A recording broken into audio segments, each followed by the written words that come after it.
Welcome back, friends, to this Sunday edition of This Is Exclusive, in which we are going to focus on our troublesome neighbor, Pakistan, which creates problems to its west and creates problems to its east in Afghanistan and India, respectively. In fact, Delhi police in the morning cracked a terror module with direct linkages to Pakistani deep state, and I have some exclusive information on that. That's going to be our focus. Let's begin with the headlines.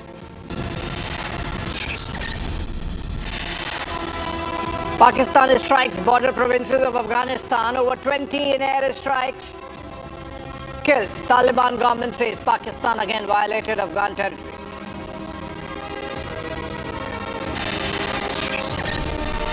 Eight arrested for hatching a major terror plot. Links with Pakistan, ISI and Bangladesh under investigation.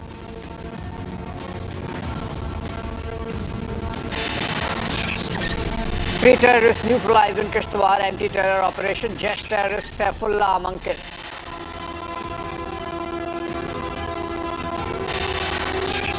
FIR filed against Swami Avimukteswaranand after special POXO court's order. Disciple Mukudanand also named in the FIR.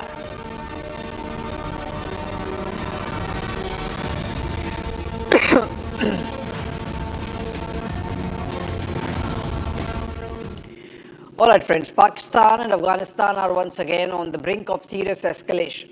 In a dramatic overnight operation, Pakistan carried out air strikes across Afghanistan's eastern border provinces of Nangarhar, Paktika and Paktia, claiming it targeted hideouts of the Tehrik-e-Taliban Pakistan or the TTP.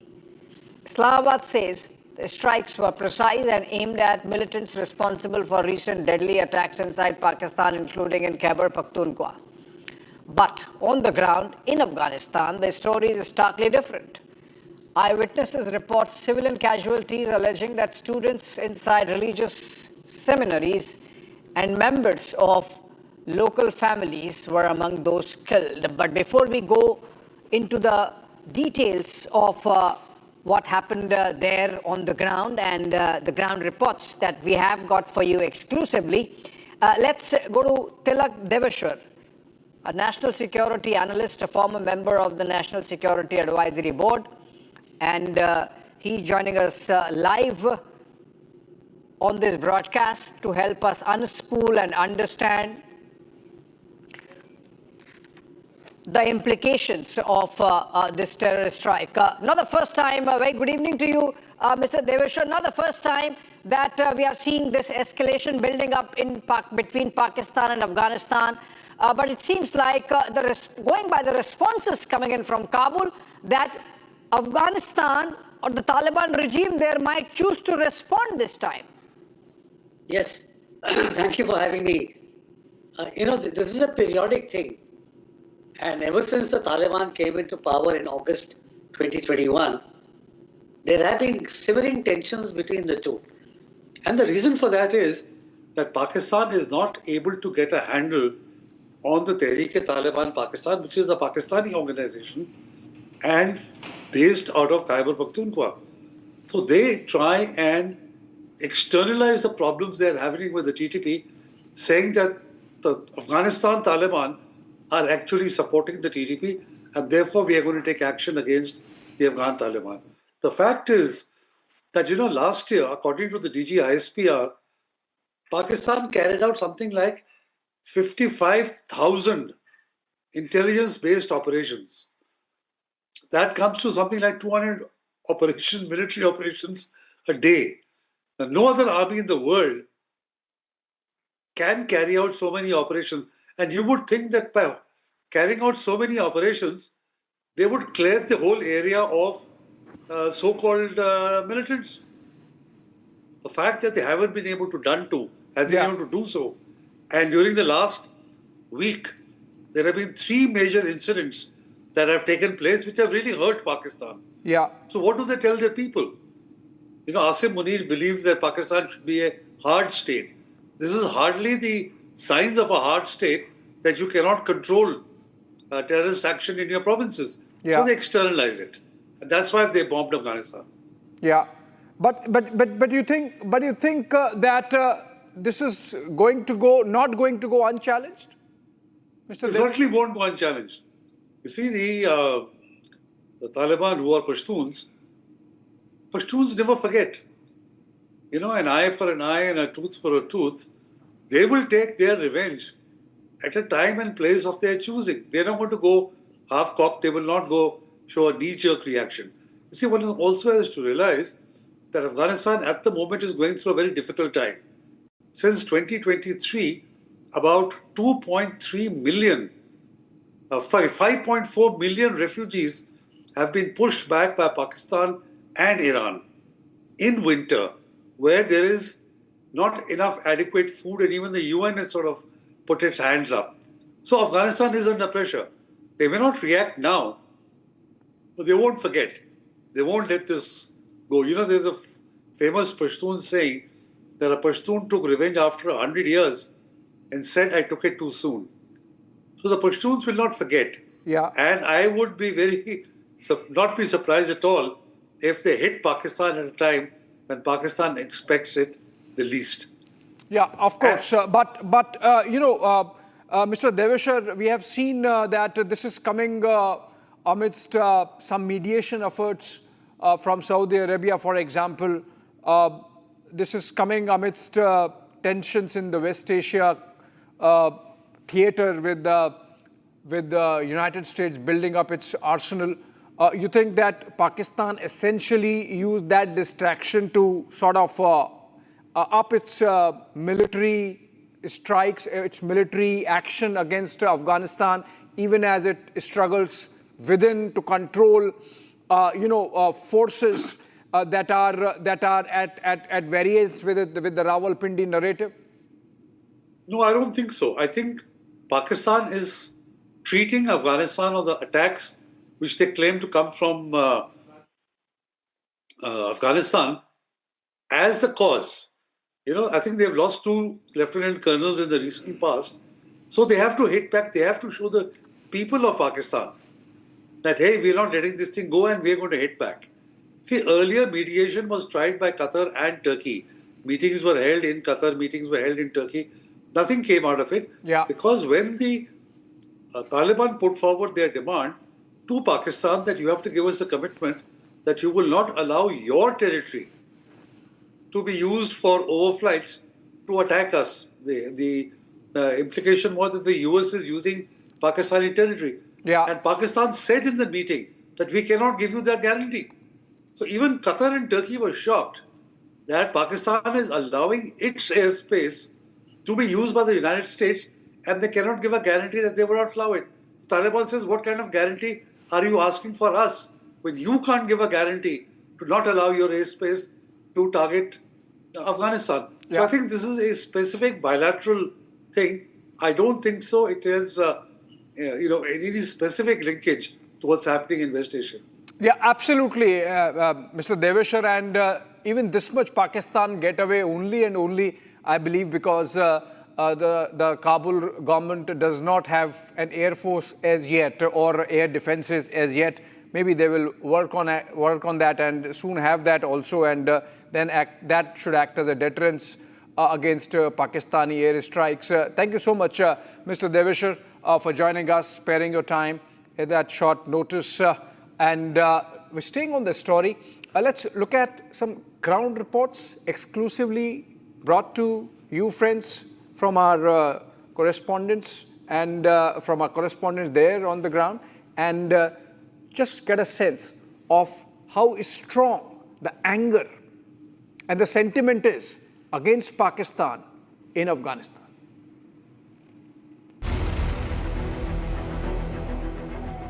Pakistan is at it again. Attacking Afghanistan's madrasas and homes, ordinary innocent civilians killed. To hide its own security failures, on Sunday, Pakistan carried airstrikes on Afghanistan's border areas in Nangarhar, Paktika and Paktikya. Pakistan claims that at least 7 TTP hideouts and camps were hit in the air precision strikes. Pakistan claims that these TTP militants were the ones who planned recent strikes in Islamabad and in northwestern Bajaur and Bannu districts in Khyber Pakhtunkhwa province. Dozens have been killed in Afghanistan. An eyewitness says in the overnight strikes, mostly young men, students were killed. All were inside madrasa when the tragedy struck. At least 16 members of a single family were killed in Behesud district.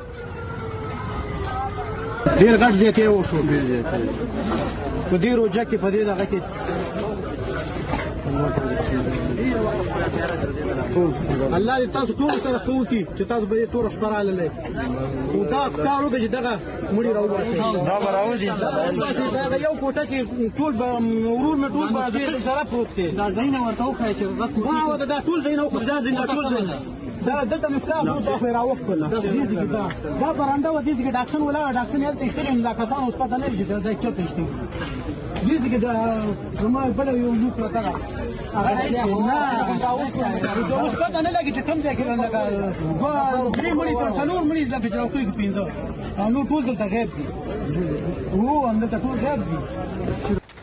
day earlier on Saturday, a militant on explosive-laden motorcycle rammed a security convoy vehicle in Pakistan's Khyber Pakhtunkhwa. 2 soldiers, including a lieutenant colonel, were killed.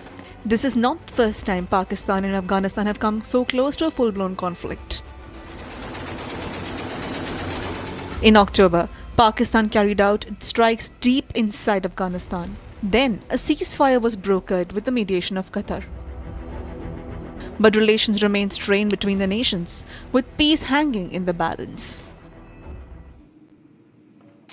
All right, moving on, and as the national capital remains on maximum alert, the Delhi police foiled what it describes as a major terror plot aimed at striking Delhi NCR. 8 suspects have been arrested in a coordinated counter-terror operation spanning Tamil Nadu and West Bengal apart from Delhi, with investigators alleging links to Pakistan-based handlers and Bangladesh-based extremist networks. Today on the show, we will also look at the components of this radical network. The crackdown comes just 24 hours after intelligence agencies flagged a possible terrorist strike. In fact, I have some exclusive information on this. Let's break that with the graphic plates. All right, so the exclusive information is that investigators believe that the AI summit perhaps was the target, because even as the AI summit panned out from 16th of this month, which ended yesterday after a day's extension, when the world attention was on New Delhi, these 4 of the 8 arrested traveled to Delhi and did recce of some key spots, including a temple, possibly the Jain temple, the famous one in Chandni Chowk area. That's the exclusive information coming in. There are direct linkages of this terror module with the Lashkar-e-Taiba, with Hafiz Saeed, the handler of this terror module, who is a Kashmiri but based out of Bangladesh, was in direct connection with Zakiur Rahman Lakwi and Hafiz Saeed. And 4 of these terror suspects traveled to New Delhi. They work in Chennai. They are illegal Bangladeshis. They were working illegally with illegal documents, staying in India and working at a textile unit in Chennai. And from there, they traveled to Delhi, did recce, pasted posters, plastered posters at metro stations on Kashmir. And when the police probe began, everything came undone. So the exclusive element is that the AI summit was the target, disrupting the AI summit. When the world attention was on New Delhi because of the AI summit, they wanted to carry out an act of sabotage. Our correspondent Saurav joins us live for more on this from New Delhi. Let's go to him and ask what's the direction that the probe is taking. Saurav, you have closely tracked the investigation that's going on since the cracking of this case, this terror module that the Delhi police came out with early in the morning. Was the AI summit the target? Did the terror suspects plan to be in Delhi and carry out a sabotage act at the time when the world attention was on New Delhi because of the AI summit.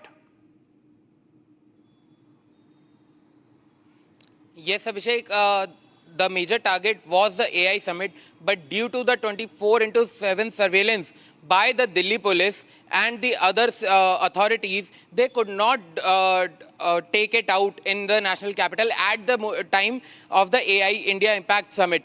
But the thing is, they have done the recce, they have visited the several Delhi metro stations, and they have pasted the posters of Free Kashmir. And apart from that, special cell have also interrogated all the 8 accused and the alleged terrorists. And during the interrogation, it was revealed that the Shabir Shah, a Kashmiri terrorist and the Bangladesh and the handler of the arrested accused, he was in direct link with these all the 8 terrorists. And apart from that, this Shabir Shah was in direct connection with the Lashkar-e-Taiba chief Hafiz Saeed and Zakir ur Rahman Lakwi, who were the mastermind of the 26/11 attack in Mumbai. And since 2007, the Delhi police has not arrested this Shabir Shah. But I must tell you that in 2007, the Shabir Shah was actively arrested by the Delhi police, and during his interrogation, they found out that he was in direct link with the LET chief. But currently, the Pakistan's ISI has changed its recruiting system, and now they have shifted their focus to the Bangladeshis, those who are illegally living in India. They have started the recruitment, and they have started brainwashing them, and they were planning a major attack in India during the AI summit. They were, and not in a single location. I must tell you that they were planning attacks in multiple locations, and these 8 terrorists were given this task, and the special cell has exposed this whole Bangladeshi's recruitment module of the Pakistan ISI. But this interrogation is still underway, and the Delhi police is doing a major crackdown on this terror modules. And in the coming days, we can also see several much arrests in this case. And these terror modules have mainly recruiting the Bangladeshis who are illegally living in India. Okay, I want one more and question the before other I thing let is you go. that this Yeah, complete sort of, then I ask the question. Yes, Lashkar-e-Bangladesh-based handler Shabir Ahmed Lone, he has been in direct touch with Hafiz Saeed and this Zakir ur Rahman Lakwi, who, I must tell you that LET's bases were majorly destroyed by the India in the Operation Sindoor, which was conducted last year. After that, they have changed their course of module, and now they are recruiting this Bangladeshis who are living in India illegally. Okay. Yes, tell me, sir, what are you saying? Okay, fair enough. One more question before I let you go, sort of quickly. With all the evidence that the agencies have collected, the Delhi police has collected, the mobile phones that these people had, I believe the police has 8 mobile phones and 16 SIM cards. So obviously, each of these suspects were using multiple SIM cards, which in itself is indicative of the attempts or designed to dodge investigators. Have you heard anything from the cops on trail of this terror module that they have evidence from their mobile phone data as to what all they were conspiring, what all targets they had in mind, some of the temples, for example, in Chandni Chowk that they recceed? Is there some more information available insofar as the targets are concerned? Yes, they had 8 mobile phones. Along with that, they had 16 SIMs. Delhi police have tracked them down after they have done the recce of the temple situated in Chandni Chowk, along with the other metro stations on which they have put the poster. But after the DCP of Delhi Metro contacted the special cell that these free Kashmir posters have been posted by 4 of these individuals, they have checked the CCTV footage in Delhi, And after that, they got to know that there are more people, not only 4 involved, and they have traced them. Then they got to know that they live in Tamil Nadu. When the police team reached Tamil Nadu, they found 6 people who were involved, and they were contacting through the social media. They were using social media to carry out the whole plan, and they were also using social media to contact their handler, who was a Kashmiri-based terrorist who were catched by the police in 2007. And apart from that, they had 16 SIMs through which they were contacting each other. And 2 were also arrested from the West Bengal, where the 2 terrorists were based. And after that, the Delhi police had got to know that they were planning major strikes in India while during the AI summit. But however, the police told us that all the attacks which they were planning, they have been foiled completely. And now they are looking into a larger conspiracy of it, that how many people are there, how many more people are there, and with whom the elite chief and other people are in touch in India. So, and they have been assigned the task to basically carry out major attacks in India. Back to studio. Thank you, Saurav. Thank you with those updates. In fact, if the AI summit was the target, if an attempt was being made by the Pakistani deep state to malign India's image, just as the whole world was watching New Delhi, then of course the Delhi police has really foiled those dirty designs. And in fact, earlier, the Delhi police gave out details of this terror module, how it was operating, how it had converged to Delhi, and what their plans were. Let's take a look at the details.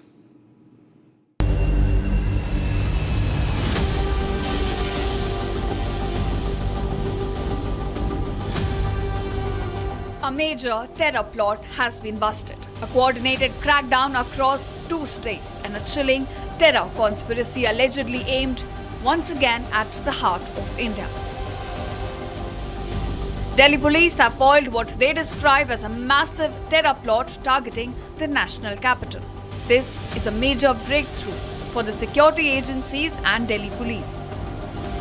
8 people, including a Bangladeshi national, have been arrested from Tamil Nadu and West Bengal. The cops allege the plot had cross-border links with support traced to Pakistan's intelligence agency and operatives connected to Bangladesh-based terror groups. Shabir Ahmed Loan is a Pak-trained terrorist. He is a Lashkar terrorist, and he is again based in Bangladesh and trying to revive his contacts. So it's a matter of common understanding that it is being done at the behest of some foreign handlers. Meanwhile, as per internal sources, the accused were allegedly in the process of mobilizing resources, identifying targets and coordinating logistics.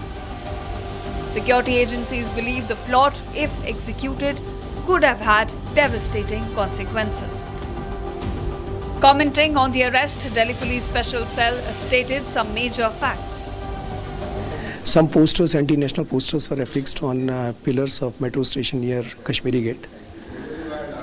Metro unit of Delhi Police acted very swiftly and efficiently on this information, and they had identified the persons who had affixed these posters, and they had backtracked that these persons had come from West Bengal, Kolkata, and they had gone back to Kolkata. This information was shared with Special Cell. Police also stated some suspicious videos were found in the suspects' phones. 2 persons were arrested from Calcutta. These 2 persons were Umar Farooq and Robil Islam. Umar Farooq is a resident of Malda. Robil Islam is a Bangladeshi national. And from their interrogation, it was unearthed that they were being handled by one Shabir Ahmed Loan. Shabir Ahmed Loan had tasked them to affix these posters. He had also tasked them to take on rent a larger accommodation where more people can be accommodated. And as a part of that process was that some more persons were to join them. It was learned that they were in touch with some 5-6 persons who were based in Tripur district of Tamil Nadu through one Shadul Islam based in Bangladesh. The arrest came only within 24 hours of an intel input that warned of possible terror attack being planned by Lashkar in Delhi. Meanwhile, Delhi continues to be on high alert. Surveillance has been intensified at temples, markets and historic sites as they are reportedly on the radar of Lashkar-e-Toiba. The alert in Delhi comes in the backdrop of the deadly November 10 Red Fort blast which killed 15 people last year.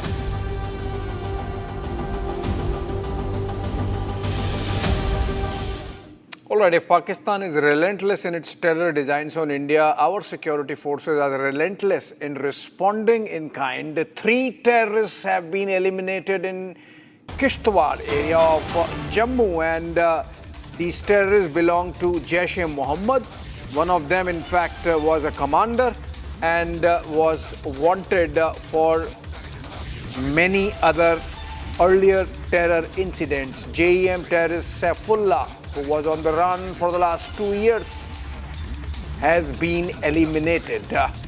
Let's go to Gursimran for more on this. Gursimran is in fact joining us live from Kishtwar. He travelled from Jammu to bring to you ground report on this major terror, anti-terror success by our security forces. Gursimran, 3 terrorists eliminated. One of them, Jaish-e-Mohammed commander Saifullah, wanted in many other cases of terror that he was part of.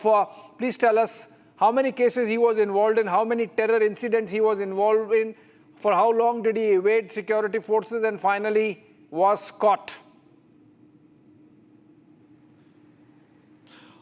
See, Abhishek, this is a major success for the Jammu and Kashmir police, as the terrorist who was here, the one of the deadliest commander of Jaish-e-Mohammed, carrying a reward of 10 lakh on him, has been neutralized after the relentless effort for more than 4 years. It was during Operation Trashi 1 that was launched by the Indian Army on 18th of January for this very terrorist, that is Saifullah. Saifullah managed to escape the security forces on 18th of January, then 22nd of January, then 24th of January, 31st of January, then 4th of the February. 5 times he gave escape from the security forces cordon, but this time Indian Army along with the Jammu and Kashmir police and the role that has been played by the Intel Bureau, that was something that brought this operation to a conclusion with the elimination of 3 terrorists. All 3 are Pakistani that have been neutralized in the ongoing operation. We are told that the Union Home Ministry has already been informed about this major success that has come to the security forces, and with this elimination, the total number of success that has come to Jammu and Kashmir police in 2026 has gone up to 7 terrorists have been neutralized. 4 terrorists have been neutralized in the Kishtwar during Operation Trashi. All these 36 days, 1 terrorist was neutralized in the Kathua encounter and 2 terrorists were neutralized in the Operation Kia that was launched in the Udhampur. It was also in the month of February where 2 Jaish terrorists were killed. So total number of 7 terrorists have been neutralized in the year 2026 in Jammu and Kashmir. All Pakistani, all Jaish terrorists, all neutralized in Jammu region. So a major success coming for the security forces on ground. And also Saifullah was wanted in more than half a dozen terror crimes, including the attacks on the security forces, attacks on the civilians, the Kuntwara civilian killings where VDGs were targeted by the terrorists. All these were the execution and the conspiracy hashed by Saifullah. But now the topmost commander of Jaish has been neutralized, Abhishek. Absolutely. Thank you so much, Gursimran. Operation Trashi going on in Jammu region by security forces. 3 terrorists eliminated. Whatever war stores recovered now with the agencies, and a big catch there in Jaish's top commander Saifullah eliminated, of course. With that, we come to an end of this edition of This is Exclusive. Short break. Live and breaking is on the other side.